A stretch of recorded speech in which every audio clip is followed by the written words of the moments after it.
네, 우리 옆 사람들하고 이렇게 인사하겠습니다. 솔라. 네, 솔라는 라틴어입니다. 오직이라는 뜻을 갖고 있습니다. 그래서 종교개혁의 5개의 슬로건에 이 5건 슬로건 중에서 5개 안에 다 들어갔던 오직 성경으로, 오직 믿음으로, 오직 그리스도로, 오직 은혜로, 오직 하나님의 말씀으로, 오직 성경으로 이렇게 솔라, 스크립처라, 이렇게 솔라 피데, 이런 솔라라는 건 결국 외침, 오직 성경으로 돌아가자, 이런 복음 전도자들의 외침이었습니다. 굉장히 짧지만 강력한 한마디가 솔라였습니다. 그래서 오늘 이 시대 속에서 우리가 솔라를 말하는 삶을 좀 사는 저와 여러분들 삶 되길 소망합니다. 지금 우리가 사는 시대를 계속 관찰하고 유심히 좀 들여다보고 계시죠? 저도 이렇게 이 시대에 이슈되는 문제들이나 이슈되는 것들을 계속 이렇게 좀 관심 있게 들여다보면서 느끼는 것은 참 많은 것에 노출되어 있다. 이게 특히 다음 세대도 그렇고 지금은 너무 많은 정보들이 쏟아져 나와서 뭐가 진실인지 뭐가 거짓인지 참 분별하기 어려운 시대를 저와 여러분들의 삶에 좀 살고 있지 않을까라는 생각을 해봅니다. 그러면서 이런 생각을 해봅니다. 너무 자유로워졌다, 자유분방해졌다라는 표현을 쓰잖아요. 근데 이 자유분방해졌다라는 게 어쩌면 프리덤의 개념이 아니라 이기적인, 굉장히 자신의 생각과 마음을 남들을 배려하지 않고 너무 이렇게 자유롭게 그냥 막 얘기하고 있지 않는가. 그러니까 배려가 좀 사라진 시대가 아닐까라는 생각을 좀 해봅니다. 그러니까 자신의 생각, 자신의 마음 그대로 노출해서 남들을 불편하게 하는 것은 전혀 상관없고 그냥 내 것만 하면 되고 나만 괜찮으면 되는 굉장히 그런 약간 원래 성경이 이야기하는 프리덤, 주님 안에서 자유, 이런 프리덤의 개념이 아니라 그냥 이기적인 자유를 너무 이렇게 추구하는 세대가 되어버리지 않았나라는 생각들을 좀 해봅니다.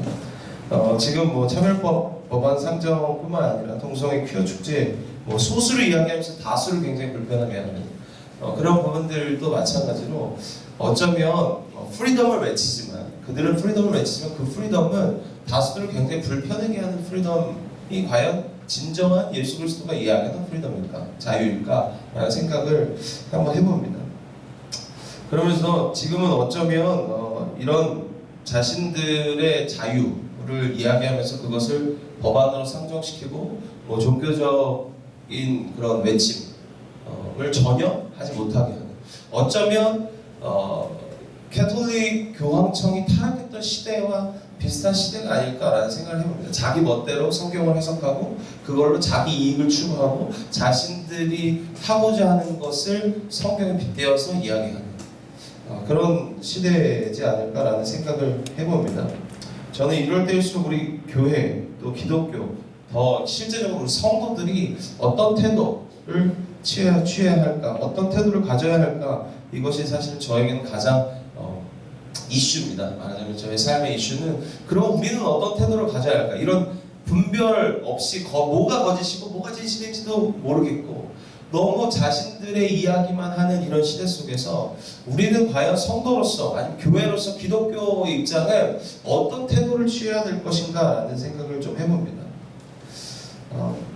이런 반응 속에서 저는 결국은 세상의 가치가 아니라 하나님의 가치를 내 안에서 먼저 세워야 하고 우리 공동체 안에서 먼저 세워야 하고 우리 가정에서 먼저 세워야 될 줄 믿습니다. 어떤 이슈가 되는 거에 대해서 그게 옳다 그르다를 외치기보다 우리가 실행해야 될 것은 내 안에 먼저 외침이 있어야 하고 우리 가정과 우리 공동체에게 먼저 그런 올바른 외침, 오늘 복음 전도자들의 이 솔라라는 이 외침이 저 여러분들 삶에 있기를 소망합니다. 그래서 우리는 조금 더 깊이 묵상하고 깊이 생각하고 좀 시대를 분별할 수 있어야 될 줄 믿습니다. 그런 차원에서 오늘 에스라 메시지는 우리들에게 아주 짧지만 강력한 메시지를 주고 있습니다. 오늘 보여지는 이스라엘의 행동과 모습 그리고 태도를 통해서 이 시대 속에서 치우치지 않고 좀 하나님의 기준, 하나님의 가치를 붙잡아가는 저와 여러분들의 삶 되시길 소망합니다. 제가 솔라라고 했습니다. 복음 전도자들의 외침입니다. 여러분들 삶에 이 솔라를 말하는 삶을 사는 저와 여러분들 되시길 축복합니다.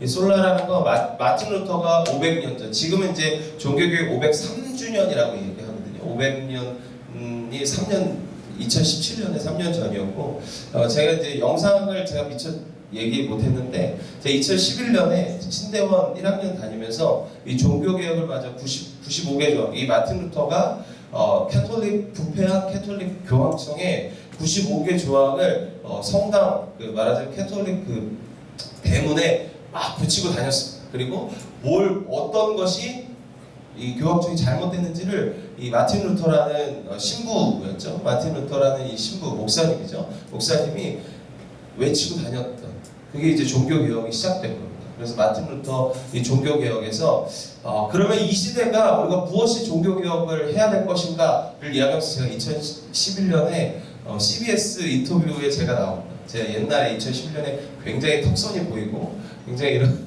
영상이 있는데, 거기서 제가 얘기했던 그 인터뷰에서 제 얘기만 또 따가지고, 그게 이제 목회자들의 부패, 목회자들의 종교개혁에 대한 이야기를 제가 했거든요. 그래서 내가 이 영상이 계속 남아있는 한 나는 나가기 쉽지 않겠다 이런 생각을 해요. 저도 가끔 보거든요. 그럼 목회자의 복음의 부재에 대한 이야기를 제가 하고 있습니다. 그래서 내가 목회자가 되면, 그때는 이제 신대원생이었으니까 내가 목회자를 걸어가는 이 속에서 내 스스로가 개혁되지 않으면 내 삶은 명분이 없겠다, 뭐 이런 생각을 했는데, 이 종교개혁을 통해서 어쩌면 부패한 캐톨릭이 개신교로 바뀌는 이렇게 전환점을 맞이합니다. 그러면서 5개 슬로건을 내걸었는데, 이 종교개혁 마틴 루터의 5개 슬로건이 오늘 이야기하는 이 솔라를 말하는 삶입니다.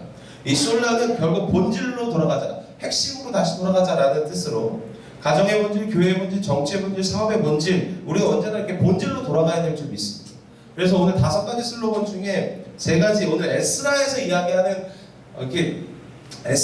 이야기하는 메시지가 뭘까 고민하면서 묵상하다가 이 5가지 중에 3가지를 먼저 여러분들이 좀 나눴으면 좋겠는데, 이 솔라의 5가지를 먼저 좀 보겠습니다. 솔라는 처음에 솔라 스크립처라, 이게 오직 성경입니다.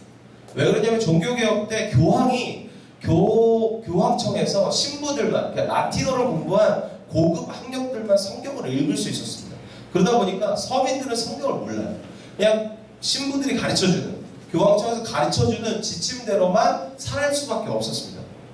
그랬을 때 이 마틴 루터가 독일어로 성경을 번역합니다. 이 라틴어 성경을 독일어로 번역하면서 이 성경을 이제 서민들에게 뿌리기 시작합니다. 그리고 실제적으로 성도들이 그 성경을 자신이 읽을 수 있도록 만드는 게 이제 마틴 루터가 가장 핵심적으로 종교개혁에서 이뤘던 성과입니다. 그것이 이제 솔라 스크립처라, 오직 성경으로 돌아가자, 말씀으로 돌아가자. 오늘 에스라에서 사실은 2번째 메시지가 그런 메시지입니다.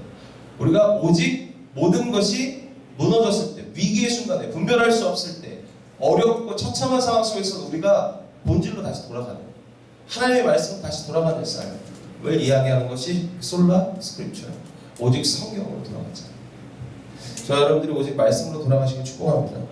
2번째는 솔라 그라티아, 이게 오직 은혜로 돌아가자. 이게 오늘 3번째, 에스라의 3번째 메시지지만, 하나님의 은혜를 기억해라. 하나님이 우리를 어떻게 인도하셨고 어떻게 살게 하셨는지 그것을 기억하는 삶, 그래서 은혜로 돌아가자. 그래서 3번째는 솔라 피데, 오직 믿음으로. 그리고 우리가 갖고 우리가 세상을 이길 수 있는 힘은 오직 믿음이다. 그래서 솔라 피데라는 이야기. 그리고 4번째 솔라 크리스투스, 결국 오직 그리스도, 예수로 돌아가자, 이런 얘기입니다. 이게 오늘 에스라의 1번째 메시지고요.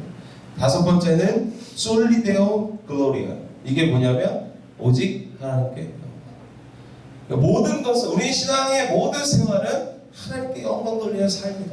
이걸로 우리가 다시 돌아가지 않으면, 그러니까 부패한 교황청에 이 얘기를 할 수밖에 없었죠. 왜냐하면 자신들의 이익, 그래서 면죄부가 가장 핵심적인 역사적 사실이잖아요. 면죄부를 팔아서 네가 돈을 내는 만큼 죽은 너희들 조상도 천국으로 갈 수 있다.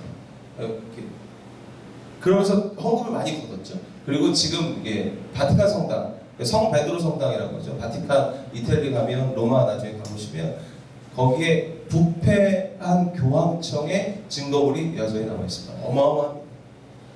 네, 결국 자신들의 이익과 자신들의 성전을 짓기 위한 성경의 잘못된 해석, 결국 자신들의 영광을 보기 위한 그 삶을 개혁하기 위해서 솔리데오 글로리, 결국 하나님께 영광 돌리자, 이걸로 다시 돌아가자, 이러면서 이 5가지 슬로건이 독일에 가면 이렇게 빛이 되어 있습니다.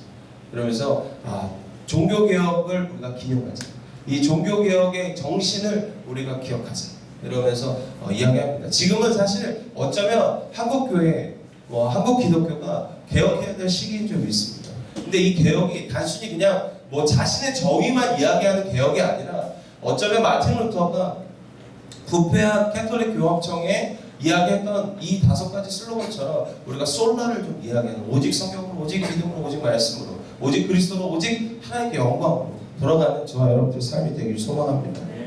오늘 본문은 자기 땅으로 돌아갑니다. 이스라엘 백성들이 자기 땅으로 돌아가서 정착하고 이스라엘 백성들이 7월이 됩니다. 7월이 되자마자 본인들이 어느 누구 한 사람도 모이라고 하지 않았습니다. 이제 에스라 이후는 사실 에스라 시대, 이렇게 바벨론 포로 생활 이후에 페르시아 시대에 되면서 어떤 리더 한 사람이 이끌어가지 않습니다. 어쩌면 여러 사람들이 함께 이뤄가는데, 오늘 본문에 보면 어느 누구 한 사람이 모이라고 하지 않았습니다. 물론 그 안에 여러 지도자들이 나오긴 합니다. 하지만 그들은 어떤 이야기도 하지 않았는데, 이스라엘 백성들은 7월이 되면 모이기 시작합니다. 7월이 되면 이스라엘 민족의 7월은 굉장히 중요한, 종교력으로 굉장히 중요한 달입니다. 초막절, 나팔절, 말하자면 대속제일, 이런 중요한 절기들이 이 7월에 모여 있습니다. 그러면서 오늘 이렇게 성경 표현합니다. 초막절 절기를 지키러 모였다, 이렇게 표현합니다. 그래서 2절에서 6절 예수와를 중심으로 제사장들과 수룹바벨 및 그 형제의 본래 성전의 번제단이 있던 자리에 임시 제단을 쌓습니다. 그들이 초막절에 모여서 임시 제단을 쌓고, 오늘 성경이 이렇게 표현합니다. 율법에 정한 대로 자원하여 기쁜 마음으로 제사를 드렸다, 번제를 드렸다, 이렇게 표현합니다. 첫 번째 이 에스라에서 우리에게 주신 메시지, 오늘 종교개혁 5가지의 솔라를 이야기하면서 5개 메시지 중에 첫 번째는 솔루스 크리스토스, 오직 그리스도. 결국 하나님께 예배하는 것을 소중히 여겨야 된다는 메시지가 여기 오직 그리스도. 오늘 7월이 되자 예루살렘으로 자연스럽게 이스라엘 백성들이 모입니다. 어느 누가 모이라고 하지 않았는데 7월이 되니까 그냥 자연스럽게 모입니다. 모인 이유는 단 하나였습니다. 예배하기 위해서. 위기일수록 우리가 마음을 모아서 예배해야 합니다. 기도해야 합니다. 여러분, 가정의 위기일수록 우리는 예배로 돌아가야 될 점이 있습니다. 가정의 위기일수록 기도하는 것으로 돌아가는 저와 여러분들 되시길 축복합니다. 어떤 공동체든지 위기는 있습니다. 하지만 그 위기, 어려움 속에서는 반드시 우리가 다시 솔라 크리스토스, 예배로 돌아가는 삶. 그때 우리의 위기는 더 이상 위기가 되지 않는다는 것을 기억하시길 축복합니다. 성도의 본질은 어려우면 기도하는 삶이어야 합니다. 성도의 본질은 어려우면 예배로 돌아가는 삶이어야 합니다. 마음이 힘들면 예배를 찾아야 합니다. 마음이 힘들면 기도해야 합니다. 그것이 솔라, 개혁의 시작입니다. 오늘 이스라엘 백성들은 하나님을 위해서 어느 누구도 모이라 하지 않았지만 예배합니다. 오늘 아침에, 이 아침에 저희들이 모인 것도 예배하기 위함인 줄 믿습니다. 하나님 예배를 가장 기뻐하십니다. 7월은 이스라엘의 굉장히 중요한 절기 3가지가 모여있는 달입니다. 제가 나팔절 이야기했죠. 나팔절은 월삭입니다. 첫 달, 첫 시작. 그러니까 이스라엘 백성들 첫 시작이 7월이었거든요. 그러니까 우리는 1월이지만 여기는 7월이 시작입니다. 그래서 월삭, 가장 첫 해를 하나님께 드리자. 그래서 나팔절, 나팔을 불면서 시작을 한다 해서 나팔절입니다. 그래서 7월 1일 날 드렸고, 요새 교회들이 월삭 예배, 월삭 새벽기도, 월삭 이런 것들로 이렇게 하는 교회들이 있습니다. 그것이 이제 한 달의 시작을 하나님께 드리자. 그러니까 나팔절의 개념이라는 걸 여러분들이 좀 기억하셨으면 좋겠고, 성경은 느헤미야 8장에도 이렇게 기록되어 있습니다. 오늘은 성인이 마땅히 종용하고 근심하지 말라 하며 모든 백성이 곧 가서 먹고 마시며 나누어 주고 크게 즐거워해요. 그리고 나팔절은 함께 나누어 크게 즐거워하는, 하나님으로부터 크게 즐거워하는 날, 그래서 나팔절입니다. 두 번째는 대속제일인데, 이건 너무 중요한, 대제사장들이 민족의 대표성을 가지고 국가적으로 하나님께 속죄하는 날, 민족적으로 하나님께 회개하는 날이 대속죄입니다. 근데 이제 기독교는 사실은 어쩌면 기독교를 대표하는 사람은 없습니다. 그죠? 그러니까 이게 무슨 얘기냐면 결국 우리가 위기의 순간에 각자 다 뭐 해야 된다? 회개해야 된다. 우리가 다시 기도로 돌아가는 가장 본질은 회개라는 거죠. 저 여러분들이 위기의 순간일수록 회개하는 저 여러분들 되시길 축복합니다. 우리가 민족을 향해, 공동체를 향해, 국가를 향해 회개해야 합니다. 우리가 먼저 회개하는 은혜가 있는 공동체 되길 소망합니다. 세 번째는 초막절입니다. 15일부터 일주일 동안 초막절이라는 것을 지킵니다. 이 초막절은 이집트를 탈출하면서 이스라엘 백성들이 40년 광야 동안의 장막 생활한 것을 기념하는 절기. 그래서 초막절입니다. 하나님께서 우리를 구원하셨다라는 절기. 이게 우리가 보통 교회에서 절기라고 해서 절기를 지킵니다. 이스라엘 백성들 계속 절기를 지켰어요. 절기와 어떤 교회 행사들은요, 하나님의 역사를 기념하기 위한 겁니다. 하나님의 은혜를 되새기기 위한 날입니다. 우리가 기념일, 절기, 그러면 서로 선물 주고받고, 우리끼리 즐겁고, 우리끼리 희희낙낙하고, 놀러 가라. 보통 우리 국가 기념일도 그냥 휴일, 놀러 가는 개념이 많습니다. 근데 사실은 절기의 의미는 그것을 다시 기념하자는 거거든요. 다시 돌아가자는 겁니다. 마찬가지입니다. 지금 한국교회의 종교력으로는 절기는 사순절, 부활절, 맥추, 추수, 성탄, 성령 강림절, 대강절 이런 것들이 이제 절기입니다. 근데 지금 제가 절기를 우리 교회는 막 이렇게 강요하지 않지만 여러분들 절기는 하나님의 역사하심과 하나님의 일하심과 하나님의 은혜를 다시 한번 되새기고 우리가 다시 돌아가자는 거예요. 오직 그리스도로 돌아가자. 예배로 돌아가자. 우리의 가장 본질입니다. 항상 위기고 어려움이고 분별이 안 되는 그 시기 속에서 우리는 언제나 돌아가야 될 줄 믿습니다. 주께 돌아가는 저와 여러분들 되시길 축복합니다. 오늘 이스라엘 백성들은 모든 일을 중단하고 예루살렘에 모여 예배합니다. 어쩌면 이스라엘 백성들은 포로 생활하면서 이 절기를 지키지 않았습니다. 이사야 1장에 보면 14절에 이렇게 표현되어 있습니다. 이사야 1장 14절 제가 읽겠습니다. 내 마음이 너희 월삭과 정한 절기를 싫어하니 그것이 내게 무거운 짐이라 내가 지기를 곤비하였느니라. 포로 생활하면서 아무도 절기를 지키지 않았습니다. 근데 희한하게 오늘 백성 다시 예루살렘으로 돌아온 이 이스라엘 백성들은 어느 누가 시키지 않는데 다시 뭐 했어요? 절기를 지키기 시작합니다. 70년이라는 포로 생활을 했습니다. 바벨론에. 여러분들 70년이면 10년이면 강산도 변합니다. 여러분들 20년, 30년 전에 우리 문화와 지금의 문화를 생각해 보십시오.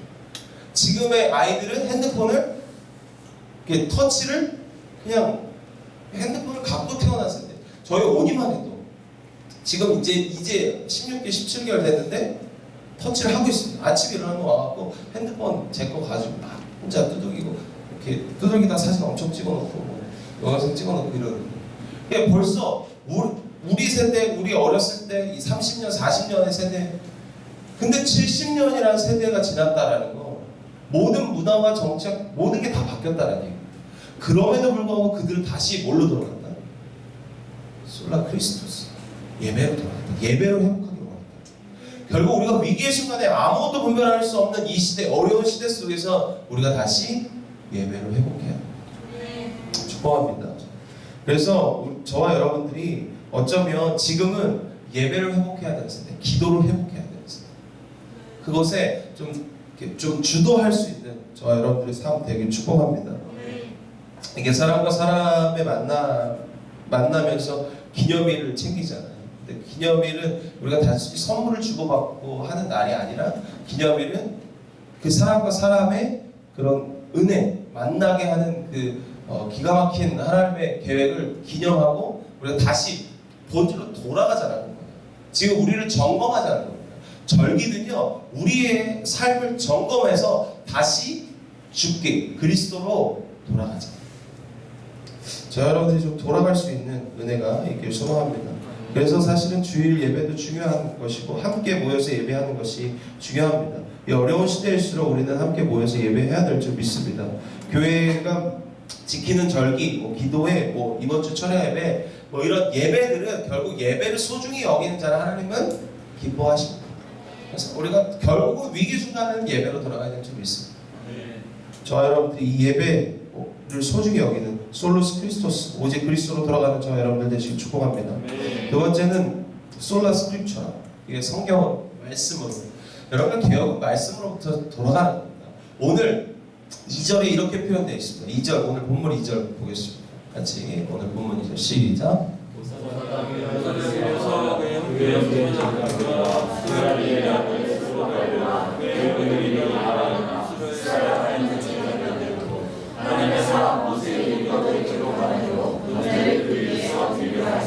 자, 그동안 절기를 지키지 않았던 사람들이 돌아와서 오늘 그의 형제들과 다 일어나 이스라엘 하나님의 제단을 만들었습니다. 예배하기 위해서 모여서 예배의 제단을 만들었는데 그냥 자기 마음대로 자기 뜻대로 만든 게 아닙니다. 뭐라고요? 오늘 하나님의 사람 모세의 율법대로 기록한다.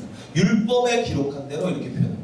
이 말은 결국 개혁은 하나님의 말씀으로 돌아가는 거예요. 그들이 70년간 포로 생활하면서 그동안 쌓였던 모든 문화들을 뒤로 하고 다시 말씀으로 기록한 대로, 말씀에 기록한 대로로 돌아가는 삶. 이것이 솔라 스크립처. 우리가 지금 이 위기, 어렵고 분별 안 되는 이 시기 속에서 개혁해야 되는 첫 번째 말씀으로 돌아가는 거예요. 예배로 돌아가고 말씀으로 돌아가고. 저와 여러분들의 삶이 말씀을 회복하는 삶이 되길 축복합니다. 그래서 우리는 매일매일 말씀 속에 거해야 되는 것이 이거였어요. 매일 매 순간마다 말씀으로 여러분들 돌아가십시오. 여러분들 삶에 위기 순간이 오신다. 마음이 어렵다. 생각이 복잡하다. 더 이상 생각을 하지 마십시오. 생각을 끊고 말씀으로 가십시오. 그 마음을 중단하고 말씀을 보십시오. 이게 굉장히 중요한 우리의 삶의 습관입니다. 결국 분별이 안 될 때는 말씀으로 가세요. 더 생각해봤자 더 악한 것밖에 생각 들지 않고요. 더 마음 가져봤자 더 마음 상하는 일밖에 생기지 않습니다. 사람과의 문제, 직업의 문제, 일의 문제, 어떤 문제도 마찬가지입니다. 가정의 문제도, 부부싸움도 축복합니다. 부부싸움 할 것 같다. 그럼 말씀을 다시 피십시오. 말씀으로 돌아가세요. 축복합니다. 잔소리해서 마음이 어렵다. 그럼 말씀을 딱 피세요. 그 앞에서 말씀 피시고. 축복합니다. 멈추는 애가 있을 줄 믿습니다. 네. 아니 말씀 보는데 잔소리 하겠습니까? 그죠? 이현주 선생님 제일 좋아하시네. 우리가 어떤 위기 순간에도 말씀으로 돌아가는 삶, 그것이 이 종교개혁의 솔라 스크립처, 그 은혜가 저와 여러분들 삶 가운데 있길 소원합니다. 진짜 개혁은요 말씀으로 돌아가는 겁니다. 어떤 운동을 하고 시위를 하고 이게 아니라 말씀으로 내 스스로 돌아가고 우리 가정이 다시 말씀으로 돌아가고 우리 교회가 말씀으로 돌아가는 삶, 그것이 진짜 개혁이고 그게 본질인 줄 믿습니다. 그래서 저와 여러분들이 말씀으로 돌아가십시다. 세 번째, 솔라 그라티에, 오직 은혜입니다. 매일매일 매 순간 은혜 주심에 감사하는 삶. 여러분들 은혜 주심에 감사하는 것을 잃으면요 불평불만이 그냥 자동적으로 나옵니다. 지금 여러분들이 살아가고 있는 거 누구 때문입니까? 하나님의 은혜 때문입니다. 그렇죠? 하나님의 은혜임을 여러분들 기억하시길 바랍니다. 여러분들 그 은혜를 잃어버린 순간 우리의 삶은 감사와 평안은 사라집니다. 평안은 사라집니다. 은혜를 잃어버리면 모든 것이 사라져요. 우리 안에 평안과 감사는 주님의 은혜를 기억할 때 찾아온다는 사실을 여러분들 기억하십시오. 그래서 우리가 그 은혜를 자꾸 기억해야 돼요. 하나님의 은혜. 여러분들 같이 살아주는 은혜가 있습니다. 그죠? 금비 앞에서 남편이 너와 살아주는 은혜. 장한아, 금비가 너하고 살아주는 거. 그 은혜를 잊지 마. 알겠지? 우리가 사실 잊고 살거든요. 그 보통은 내가 살아주는 거지. 이렇게 표현합니다. 아니죠. 살아주시는 거죠. 이 은혜를 잃으면 안 돼요. 이 은혜를 잃으면 감사와 평안이 사라져요. 내가 너 살아주는 거야. 이 감사를 잃어버린 사람입니다. 오히려 그런 식의 접근은 불평과 불만밖에 될 수 없어요. 근데 살아줘서 고마워 하면 감사와 평안이 넘친다. 여러분들 부모님이 여러분들 감사하셔야 됩니다. 그 은혜를, 부모님의 은혜를 잃으면 안 돼요. 축복합니다. 남편과 아내의 은혜를 잃어버리지 마시길 축복합니다. 이게 머리 제가 자주 얘기하죠. 머리 검은 집은 거두지도 말라고. 이렇게 뭐 이렇게 안타까운 말이거든요, 이 말이. 근데 그만큼 사람은 배신한다는 얘기거든요. 그 은혜를 잃어버린다는 얘기입니다. 여러분들 하나님의 은혜를 잃어버리면요, 감사도 평안도 사라집니다. 사랑과의 은혜, 함께 해줘서 고마운 것을 잃어버리면 모든 감사는 사라집니다. 불평과 불만만 남습니다.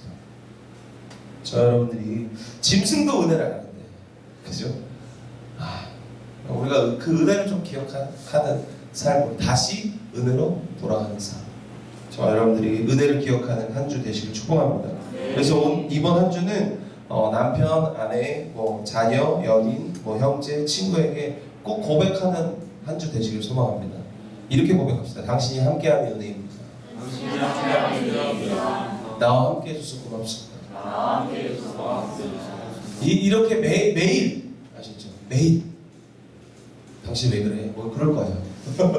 무슨 일 있어? 뭐 필요한 거 있니? 부모님한테 하면 분명히 그럴 겁니다. 부모님이 왜? 무슨 일이야? 그럼 여러분들의 삶을 반성하시길 축복합니다. 여러분들 그만큼 안 한다는 거예요. 무슨 얘기인지 알죠? 여러분들이 당신의 함께함이 은혜입니다. 당신이 함께 해주셔서 고맙습니다. 이 고백을 좀 한 주 매일 하는 삶으로 살아가는 저 여러분들 되시길 축복합니다. 그래서 우리 시대의 진짜 개혁은 내 삶을 먼저 개혁하는 거예요. 그 은혜를 아는 삶, 말씀을 돌아가는 삶으로, 예배를 회복하는 삶. 이번 한 주는 이 세 가지의 슬로건, 특별히 오늘 은혜를 잊지 않는 것, 하나님께도 매일 감사. 하나님, 내가 일어나서 감사합니다. 오늘 살게 하시니 감사합니다. 여러분들 직장도요, 처음에 없을 때는 직장 좀 가졌으면 좋겠다, 취직했으면 좋겠다. 막상 들어가서 살다 보면 감사한 은혜를 잊습니다. 사장님 나를 뽑아주셨는데 그 은혜를 잊고 나는 거기서 불평하고 불만하기 시작합니다. 여러분들 은혜를 잊으면요, 그냥 불평 불만은 그냥 자동입니다. 우리 알잖아요, 죄송. 일하게 해주신 거 감사합니다. 직장에서도 고백해 보십시오. 승진이 좀 빨라지지 않을까? 연봉이 조금 늘어나지 않을까? 사장님 일하게 해주셔서 감사합니다. 정말 팀장님 일하게 해주셔서 감사합니다. 이게 실제로 우리가 살아가야 하는 개혁입니다. 다른 게 개혁이 아니에요. 막 예배, 보고 얘기하지만 내 삶에서 그 한마디 못한다면 이게 무슨 개혁이고 이게 무슨 복음입니까? 내가 진짜 하나님께서 나에게 허락하신 은혜에 감사하지도 못하는데, 내가 보여지는 사람에게도 감사 못하는데 보이지 않는 하나님께 감사한다. 이거 그러니까 기독교에 없는 거예요. 보이지 않는 하나님께 감사하면서 보이는 사람한테 제대로 못해요. 그건 문제가 있는 거죠. 하나님께 감사하며 우리가 보이는 사람에게도, 특히 또 내 가장 옆에 있는, 가장 자주 보는 사람에게 감사할 수 있는 사람, 그 삶이 저 여러분들의 삶이 한 주간의 삶이 되시길 축복합니다. 기도하겠습니다.